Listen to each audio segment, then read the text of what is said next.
지금 대한민국의 대통령의 비상계엄을 많은 사람들은 내란이라고 하고 또 비상계엄은 위헌이다 이런 말들을 하고 있는 것인데 하나씩 간단하게 왜 내란이 아닌지 비상계엄은 왜 위헌이 아닌지 정리를 해보겠습니다. 다음이요. 여러분 형법상 내란죄가 성립하려면 국헌문란을 목적으로 폭동하는 죄다. 여러분 이게 어렵지가 않습니다. 두 가지 요건이 필요해요. 국헌문란이 필요하고 국헌문란의 목적이 필요하고 두 번째 폭동이 있어야 됩니다.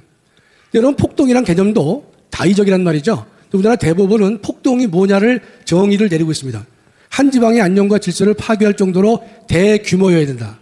한 지방의 안녕과 질서를 파괴할 정도로 여수라든지 순천이라든지 이와 같은 한 도시 전체의 안녕과 질서를 파괴할 정도로 대규모일 것을 요구합니다. 그게 바로 폭동이 되는 것이죠. 또 하나는 또 다른 판례를 보면요. 적어도 한 지방에 평온을 해야 할 정도의 위력을 가져야 된다. 이 대부분 판례거든요. 여러분 묻겠습니다. 이번에 대통령이 비상계엄을 선포했을 때 대한민국 어디에도 폭동이 있었습니까? 전혀 없었습니다. 한 지방 전체의 안녕과 질서를 파괴할 정도로 대규모의 위력 행사가 존재하지 않았기 때문에 내란죄의 두 가지 요소 중에서 한 가지 요소가 결여되어 있기 때문에 내란죄는 성립하지 않는다고 보는 것입니다. 어렵지 않죠? 그렇죠? 예. 두 번째, 국헌문란을 목적으로 한다고 했는데 이미 폭동이 없었기 때문에 다른 것은 따질 것도 없이 내란죄는 성립하지 않습니다. 그러나 지금 국헌문란이라는 말을 계속 하고 있기 때문에 국헌문란의 의미를 살펴볼 터인데 우리 형법은요. 국헌문란의 개념이 다의적이기 때문에 형법에다 정확하게 국헌문란이 무엇인지를 규율해 놓고 있습니다. 다음이요. 그게 바로 91조입니다. 2호를 보면요.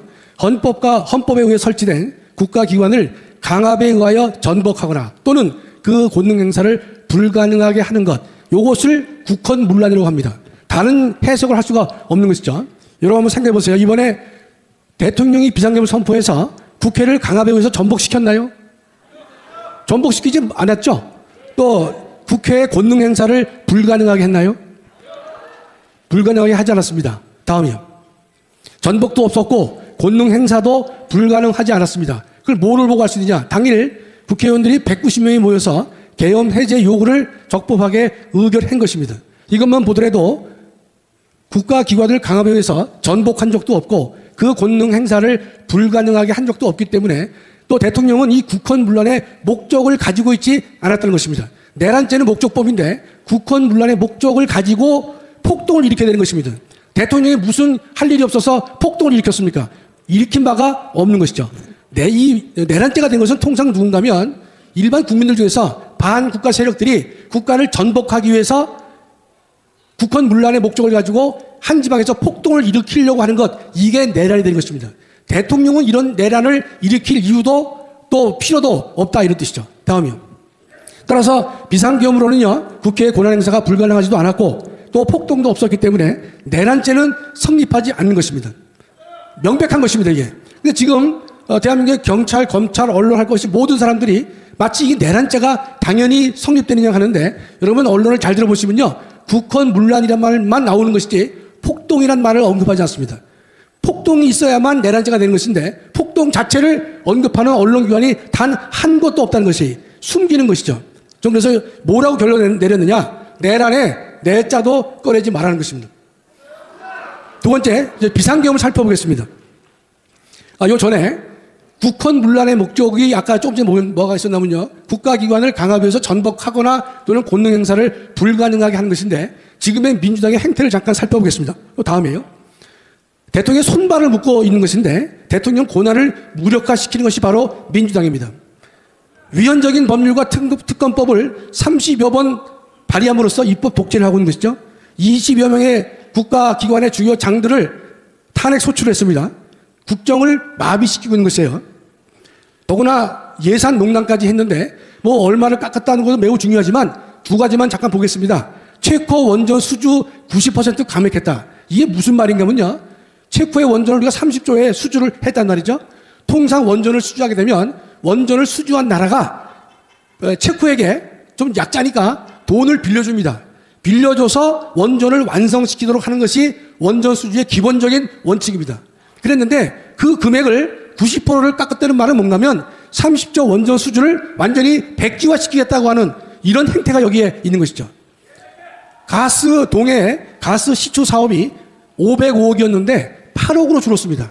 그러면 지금 우리가 100년 이내를 보면 대한민국의 모든 사람 국민들의 소망 중에 하나가 석유가 나는 것을 가장 간절히 소망하고 있는 것인데 505억짜리를 갖다가 8억으로 깎았다고 하는 것은요, 시추 사업 자체를 하지 못하게 하는 것입니다.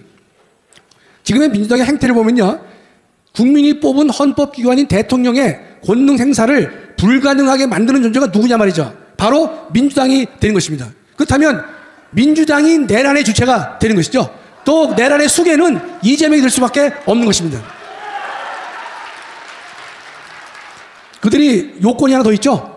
폭동을 지금 준비하고 있는 것인데 아직 폭동이 완성되기까지는 가지 않았습니다. 그러나 우리가 이건 뭐 가장 합리적으로 접근하는 것이 옳기 때문에 그런 것인데, 국가기관을 무력화시키는 것은 바로 민주당의 행태가 되는 것이고, 폭동도 좀 일어나고 있어요. 계획하고 있지 않습니까? 폭동까지 한다면 반드시 이것은 내란죄가 되는 것은 민주당이다, 이렇게 볼 수가 있는 것입니다. 다음이요.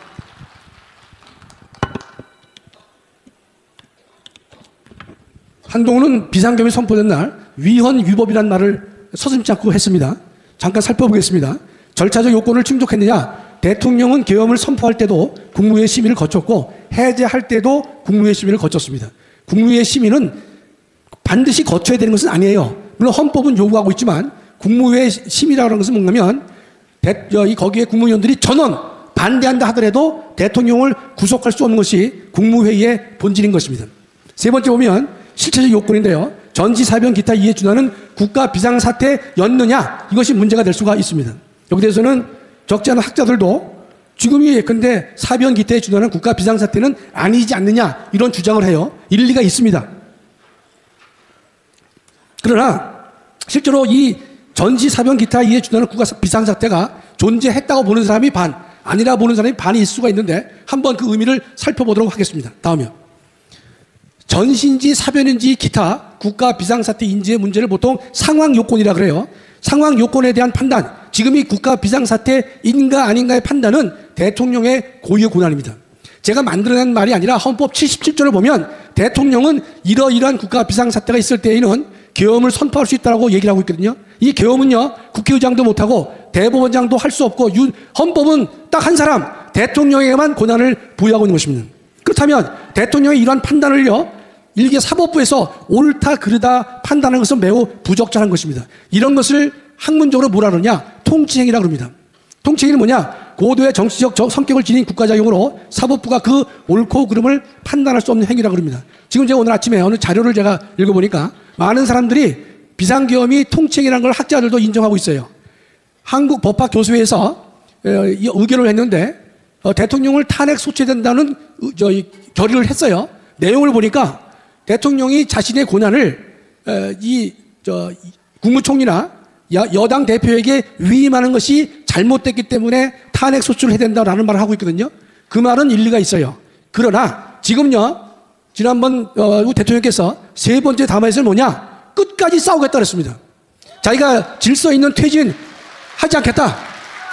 자기는 자기의 내 행위가 옳은지 그른지 헌법재판에 의해서 심사를 받아볼 것이고 자기는 국민과 함께, 국민만 바라보면서 국민과 함께 싸울 것이다 라고 했다면 권한 위임을 인정한 바가 없기 때문에 탄핵 소추가 된다는 한국 법학 교수의 결정은 이미 효력을 상실한 것이라고 볼 수가 있는 것입니다. 자, 이 통치 얘기가 여러분 처음 들어보셨기 때문에 좀 이 머리에 와닿지 않을 수가 있는데 고도의 정치적 결단인데 다음을 보겠습니다. 예를 들어드리겠습니다. 국가 원수의 외교 행위, 국가를 승인하든지 정부를 승인한다든지 사면, 선전포고, 해외 파병, 계엄 선포, 긴급명령, 이런 것들은요, 헌법학자들이 다 이구동성으로 통치행위에 속한다라고 하고 있습니다. 제가 이 문장은 18년 전에 제가 쓴 교과서를 그대로 제가 가지고 온 것입니다.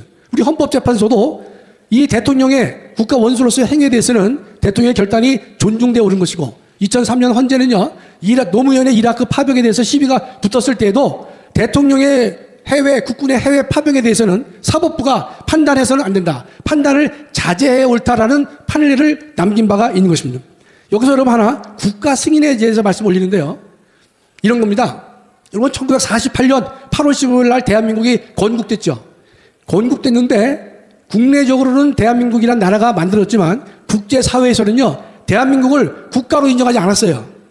국제사회에서는 국가로 인정해줘야 됩니다. 그래서 미국을 중심으로 해서 이 서방 국가들이 하나씩 둘씩 나서서 대한민국은 국가이면 틀림없다. 국가 승인을 해준 것입니다.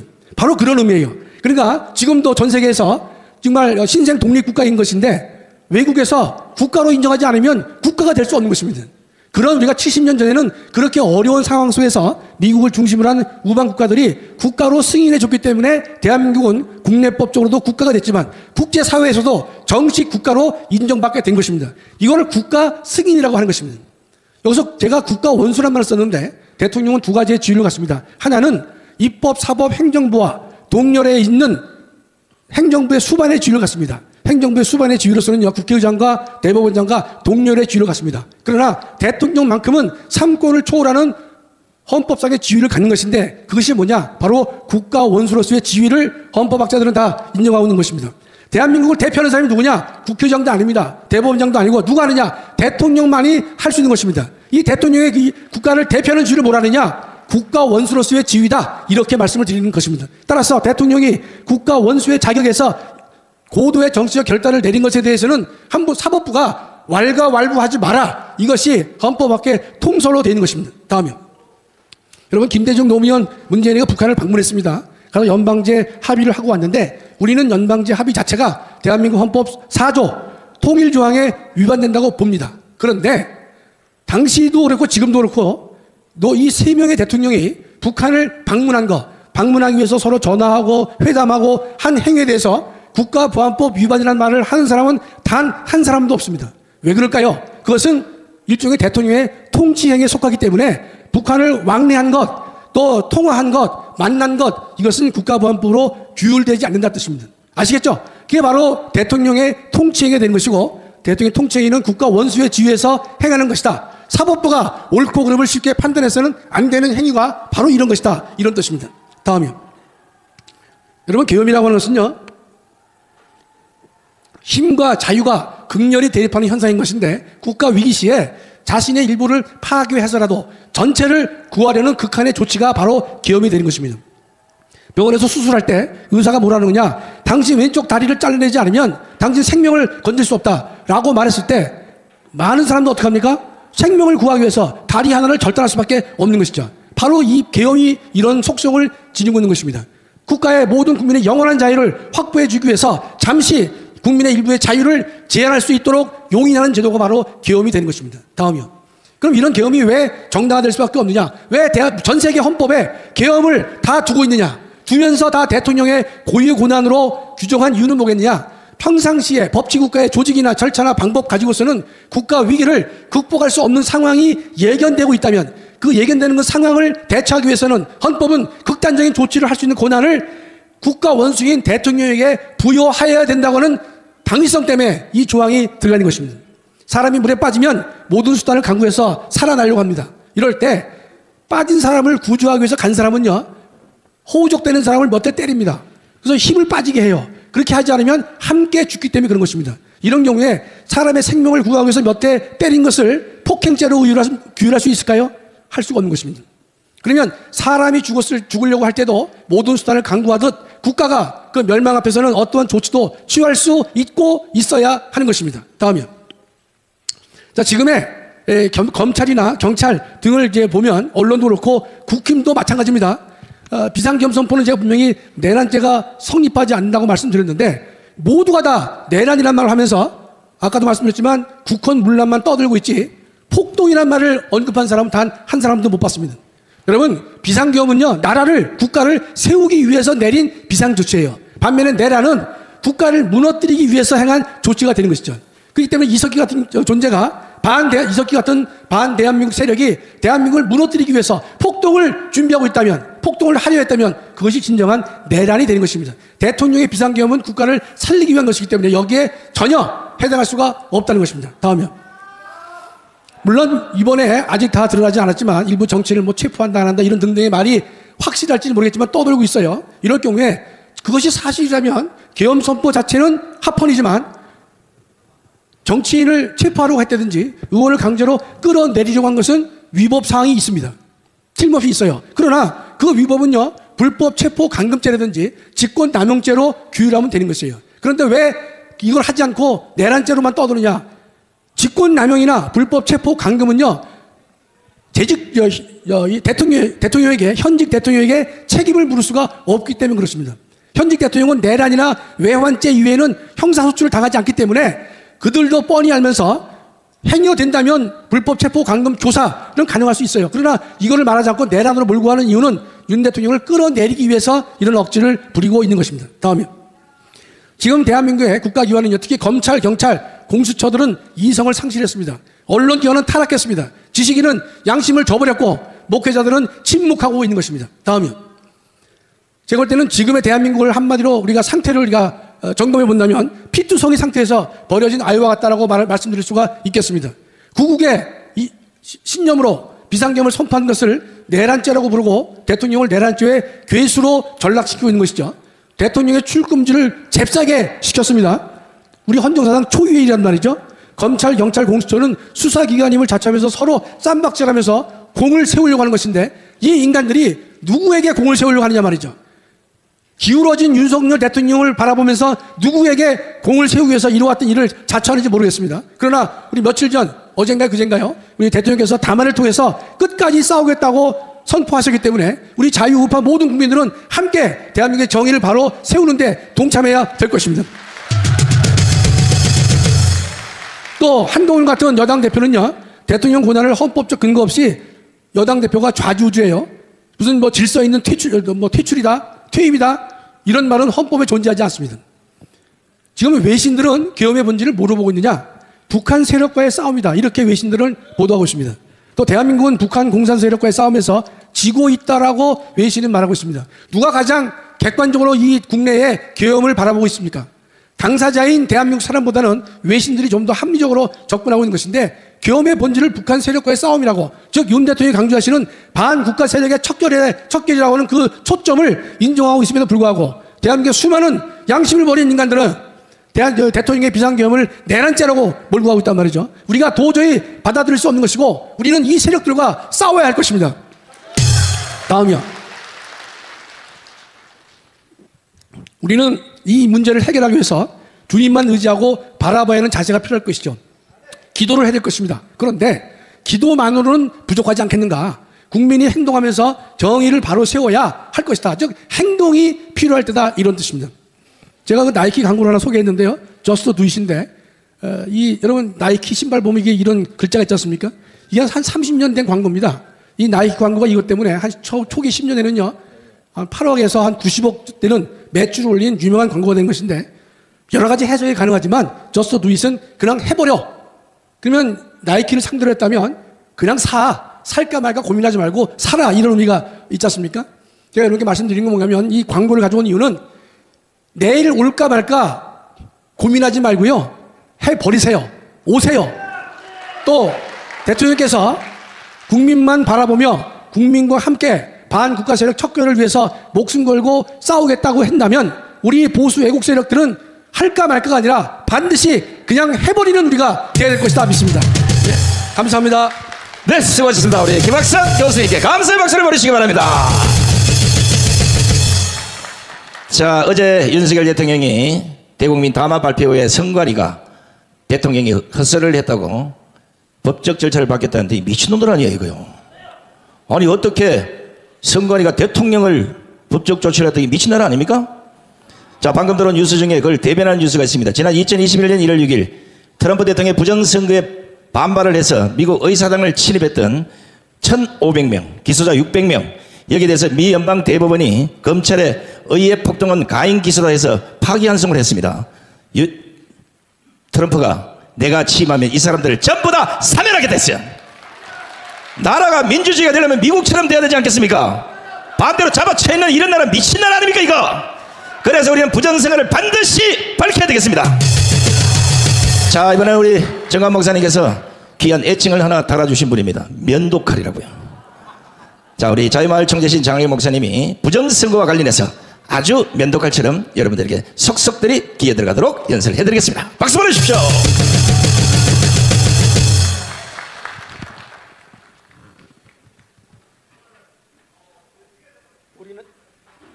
우리는 반드시 이겼고 이길 것입니다.